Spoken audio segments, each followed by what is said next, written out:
Recording on the computer. Excellent. All right, so I would like to welcome you to the talk today, eggs for athletic performance, some of the best foods for athletic performance, eggs, and also for hormonal health, which I'm going to cover in a little bit. First off, I do want to introduce myself. My name is Drew Mulvey. I'm a certified dietitian nutritionist. I'm a board certified nutrition specialist. I am a certified LEAP therapist, which is a specific food sensitivity protocol based off of mediator release testing, which is about 92% accurate and specific for actual hypersensitivity reactions. It's been very beneficial for inflammatory conditions, migraines, IBS, and athletic performance too. So sometimes those food sensitivities can cause that low-grade inflammation, which can inhibit recovery. So really beneficial. I've done it myself and I absolutely love it. I'm a precision nutrition level 1 coach, which is more sports nutrition and holistic nutrition oriented, which is great because it combines the two. And I am also a certified personal trainer. I train here in Southbury, Connecticut at Body Physics. So if you are looking to get in shape and to increase your athletic performance and chase your athletic goals with a little extra either resistance training or a little extra push, then I'm your girl. Check me out at Body Physics. We are on 33 Bullet Hill Road. Okay, so with that in mind, I am going to start to talk a little bit about eggs and their benefits. So why exactly do I love eggs so much? Well, as I was saying, they kind of get a bad rap because of the egg yolks in them. And commonly in the fitness world, we think about egg whites being the best. In the medical world, we think about egg whites being the best. And yes, they do have protein in them, which can stimulate muscle growth and recovery. But actually eating the whole entire egg may be more beneficial as it is a whole food. And also 40% of the protein is actually in the egg yolk.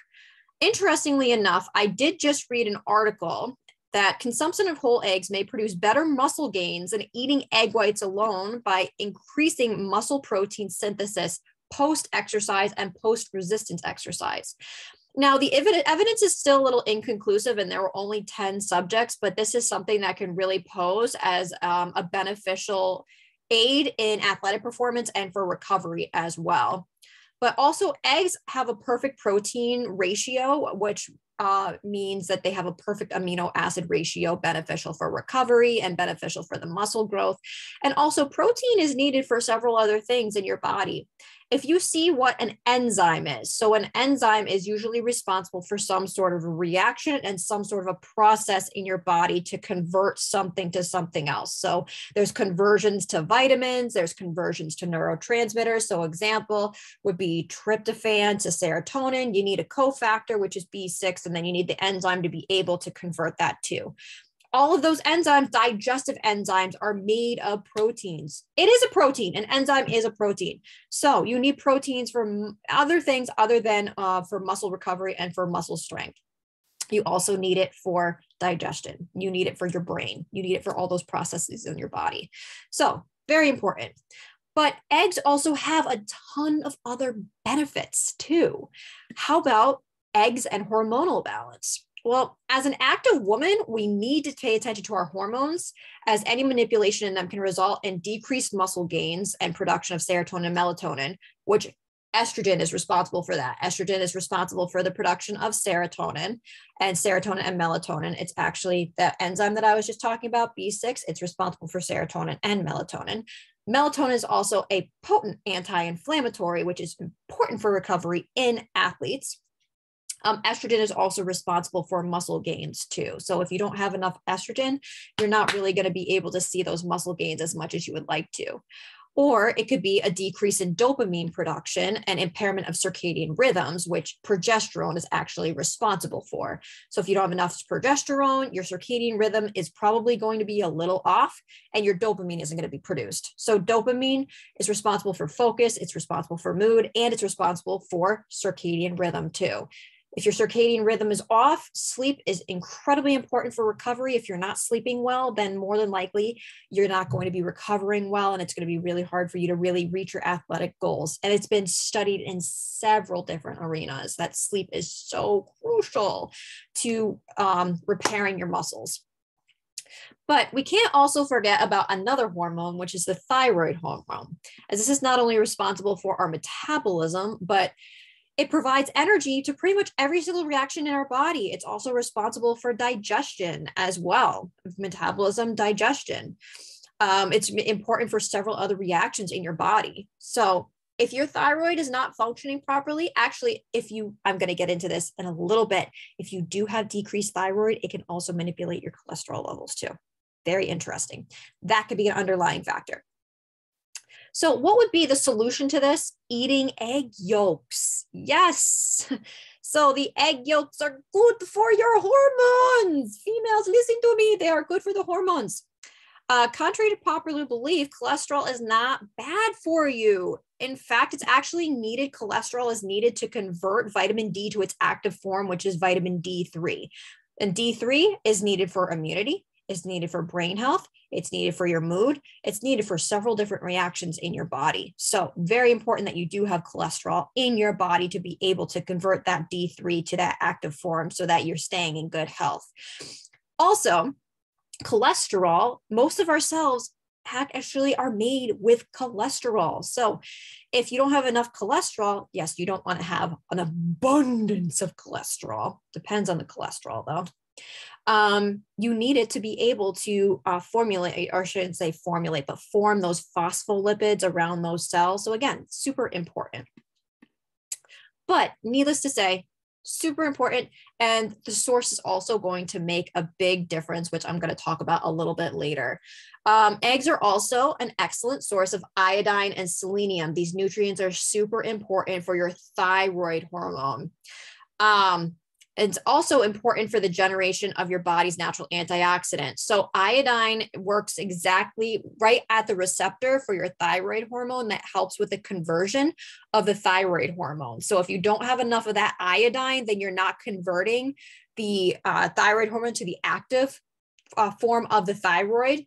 And then it's a T4 to T3. So T3, you want to make sure that that's activated. If that's not activating, then that's where you can start to see signs of hypothyroidism, where you're just sluggish. You're not metabolizing things properly. You're not thinking properly. So those are some of the symptoms that you would see with your thyroid. But selenium, actually, I do want to cover this. Very important. Okay, so a lot of our diet, there are things in them that actually compete with iodine at the receptor. So those are known as halogens. So that would be neon. Well, I really hope that nobody's going, and well, when I was growing up, we had those little neon lamps. Really hope nobody's breaking those and then drinking the neon. Please don't do that. There's bromine, and there is also fluorine or fluoride, which is commonly in the water that we drink. Bromine is actually in a lot of wheat flour. A lot of wheat flour that is not organic, that has been really, really processed. And that actually competes at the thyroid receptor with iodine and pushes it out. And chlorine too. So interestingly enough, I was really lethargic when I was a diver, and that chlorine was actually competing with that iodine at the receptor. So incorporating more sources of iodine, such as egg yolks, can help to counteract that. Seaweed is also a good one too. So if you like sushi and seaweed salad, that would be a perfect combination for you for a happy thyroid and a happy person, and great athletic performance too. So one egg contains about 20 micrograms of selenium, and the daily recommended intake for selenium is about 55. So if you have about 2 of these in the morning, you're going to have about 80% of your selenium needs for the daily recommended intake. Now, other good sources of selenium are tuna, dark meat, poultry, so turkey is a really good one. Sunflower seeds, about a 1/4 cup of sunflower seeds, and Brazil nuts probably reign at the top. You want to stick to probably 1 Brazil nut a day because they are over 100, I think 100 micrograms of selenium. So with that, you don't want to go overboard. But selenium is also responsible for the conversion. I shouldn't say the conversion, but for the production of glutathione, which is your body's natural antioxidant. So it's super important to incorporate that into your diet. So again, iodine, selenium, very important for your hormones. Also for the cholesterol, very important for your hormones, especially sex hormones and the production of vitamin D. Other important nutrients that eggs actually have, it can help your brain function better. This is really cool. So one of the neurotransmitters that's important for the conduction of nerve signals in your brain is called acetylcholine. So in the actual egg yolk itself, there is choline, which is the precursor to that. So that can actually help you to focus better. It can help with better brain conductivity or electrical signaling in your brain. That's going to help you on the field. That's going to help you to make decisions when you're in a race as well. So it's really important that you have that working properly. Also, another vitamin that is located in the yolk. Ladies, we talk about this all the time. Biotin. Yes, biotin is crucial for healthy hair, skin, and nails. So that's why so many of us ladies are on biotin supplements. Actually, biotin is also, fun fact, produced by some gut bacteria too. So it's important that you're feeding your gut bacteria and gut microbes the right things, especially prebiotic fibers, which are direct food, such as apples and garlic and onions, and then just fiber in general. So that's kind of straying a little bit off course, but just want to talk about biotin. But biotin is also important for the breakdown of amino acids, which are the building blocks of protein, which is utilized by the body for energy. And it's also important for healthy DNA synthesis. Now, one of the things that has been really big in the nutrition field and also the functional medicine and medical field is the role of epigenetics. So external factors that are actually affecting one's genetics. And that can be related to any sort of things in the body. It could be related to cancer. It could be related to your brain. It could be related to your heart health. It could be related to reproduction, all those things, and how those external factors are actually manipulating our DNA and our genes so that our cells are replicating those types of things. So really important that that's why it's really important that you do have a really wholesome diet, a balanced diet. It's okay to have some things here and there and enjoy yourself. Oh my gosh, but a nice balanced diet in there too. So again, eggs are really good for biotin, particularly the egg yolk. Now, here's another one. This is fun. Eggs kind of smell funky, right? Yeah, because it's because of the sulfur compounds in them. You probably hear that all the time. Oh my gosh, it smells like eggs. Oh, it's probably the sulfur. Yes. So there is a subset of the population that is a little bit sensitive to sulfur, such as those that might be sensitive to sulfites, but you can get a food sensitivity test to see if that is an issue for you. But sulfur is actually really important for your body, especially for liver detoxification. There is a phase 2 liver detoxification pathway called sulfation. So you want to be able to go through sulfation to be able to clear things out of your body. And it's also responsible for a process called transsulfuration, which is responsible for converting homocysteine to cysteine. Now, homocysteine is commonly elevated in neurotoxic conditions. So neurodegenerative conditions can also be elevated in heart health issues as well. So we need to have that conversion from homocysteine to cysteine. So that sulfuration, that sulfur compound, is actually very important for that. And cysteine is at the backbone of glutathione, which is our body's natural antioxidant. And we all know this now because of, I can't say it, but the seasickness, I'm going to say it, call it the seasickness so that everybody can see this and I don't get booted because of it. The seasickness. N-acetylcysteine has been a big factor and a big supplement that people have been taking to be able to help with their lung health. And actually, Dr. Barker, who I have done a couple of lives with, he is a naturopath in Colorado. He recommends when you're running out in cold weather that N-acetylcysteine is really good for your lung health too. So another important compound that you're going to need for athletic performance. So really the choice is yours. If you do not have an egg allergy or sensitivity, these can be great in addition to your athletic nutrition. Now, quality is going to matter. Eggs are best when they're organic and pasture raised, because actually if you're having a reaction to the egg, you might not have an issue with the egg. It might be from what that actual chicken is being fed. So a lot of the chickens that are conventionally raised, they're being fed GMO corn, soy, I was reading canola oil too. If you have an issue with corn, you could be potentially reacting to that. That's in the actual egg itself because of what the chicken was eating. So if it's organic and it's pasture raised, normally it's grass. So interestingly enough, the grass is going to have more omega-3s, and the more omega-3s are going to go into the yolk. So that's going to be super important, especially if you do have any sort of food sensitivities. But another way, I did get asked this a lot. I think that we've come to the conclusion, and I haven't covered this part yet, the cholesterol. Yes. So interestingly enough, when you have high cholesterol levels, it's not always linked to what you're eating. It's linked to something else that's underlying that's going on in your body. So that could be gut dysbiosis, that could be hypothyroid, that could be inflammation. So basically what happens when your body is inflamed, LDL can act as an antioxidant and an anti-inflammatory.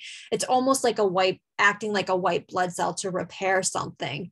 So it's not necessarily that the food that you're eating is being converted to that high cholesterol. And as I said, you need a normal amount of cholesterol because it's important for your cells and it's important for vitamin D production. It's also responsible for hormonal health. Cholesterol is actually the backbone of sex hormones, as I was talking about before, progesterone and estrogen. So if you're not getting enough cholesterol, it could potentially manipulate the balance of your hormones. So it's super important that you do have that. If you do suspect that you could have a potential sensitivity to eggs, I do run, as I was saying, a food sensitivity panel based on mediator release testing. This is also going to screen for any of those other sensitivities that you could have. So it could be what the actual chicken is being fed and not necessarily the egg. So I actually came up high for corn. And that's why I have to make sure of where the egg is coming from, or I had to do that for a while. But I also have a lot of other things in my practice as well to screen for these underlying issues if you have any sort of issues with LDL or cholesterol levels. I have functional medicine tests that look for gut dysbiosis, for any sort of toxic exposure. I run an organic acids test on all of my clients. This organic acids test, I know that I've talked about it before, and please check out my YouTube channel. I do have information on that organic acids test to give you a little bit more information on it if you are interested in getting that done or seeing me and really getting to the root of your problems. Definitely sign up for an icebreaker call with me and I will explain things a little bit more. And I am very interested in learning about what your goals are as well.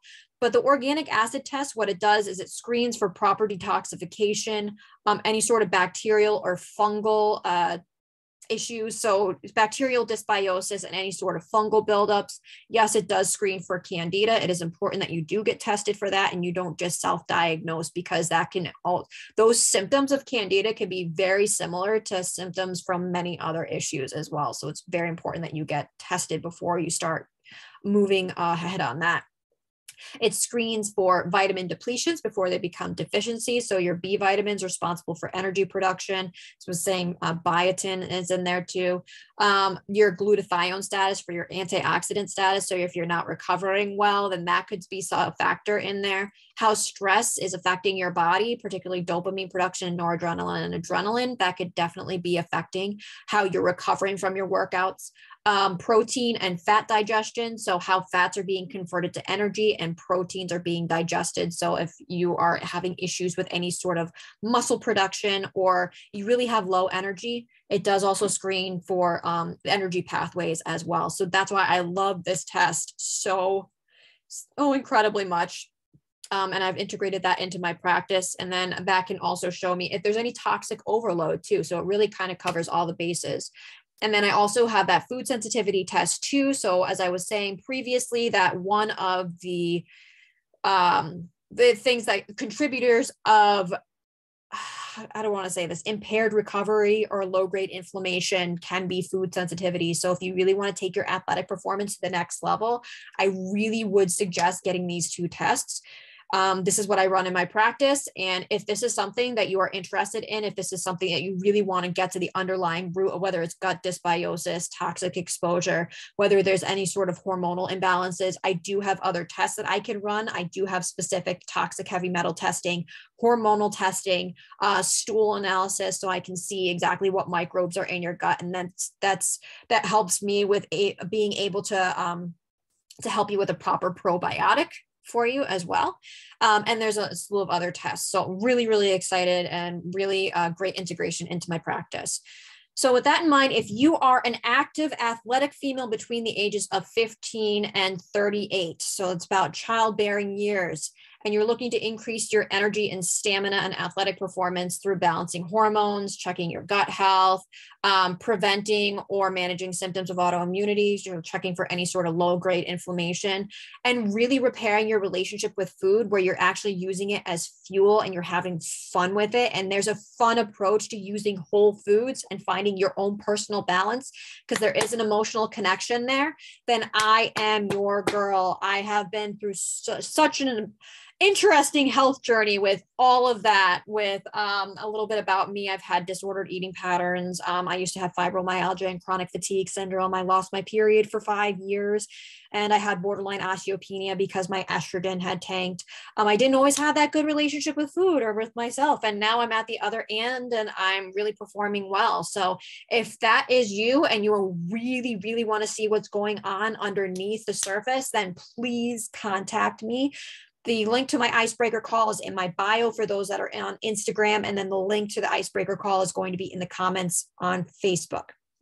So again, thank you for joining me today. So eggs are great for so many different components of health, especially for female athletes, for balancing hormones, for a good source of iodine and selenium, which is going to help with that thyroid hormone, which is going to be incredibly important for your metabolism. It's a great source of biotin, which is good for your hair, skin, and nails, because ladies, we care about those things, right? And also for the a breakdown of amino acids for energy as well. It's important for your brain health, so choline, so really helping you to make those decisions on and off the field.